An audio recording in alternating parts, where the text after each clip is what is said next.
past week, we looked at some of the words and events from Jesus that are some of the most famous and well-known. We looked at the story of the feeding of the 5,000. Everybody knows the story, and everybody knows the ending, but it still packs a great punch, because God's giving us another layer of what it means to know God and to understand why God created us.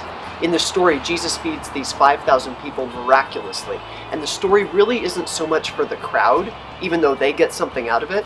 It's really for the disciples, because Jesus is teaching them and leading them to discover and feel and know what it means to follow Jesus and what Jesus wants for our highest priorities, and for us especially when we deal with challenging situations.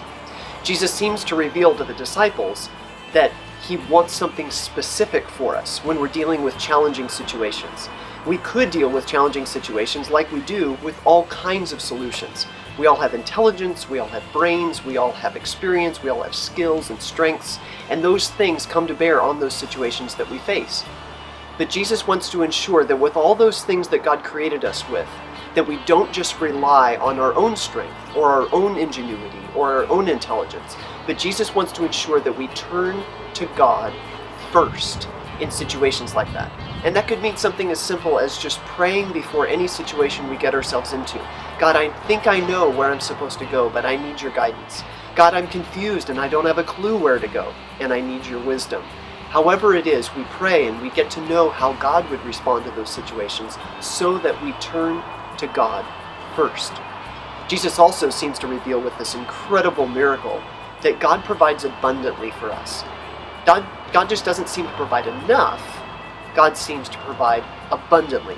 Because after that feeding miracle, they pick up baskets and baskets full of food, and the disciples are overwhelmed by what they see. So are the crowds. But they learn that God doesn't just provide enough to get by.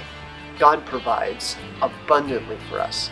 And what if we truly believed that? What if we relied on that? What if we lived with that in mind?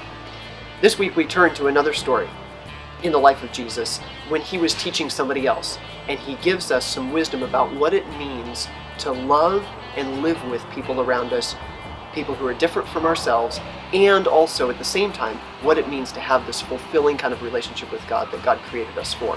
Hope to see you soon.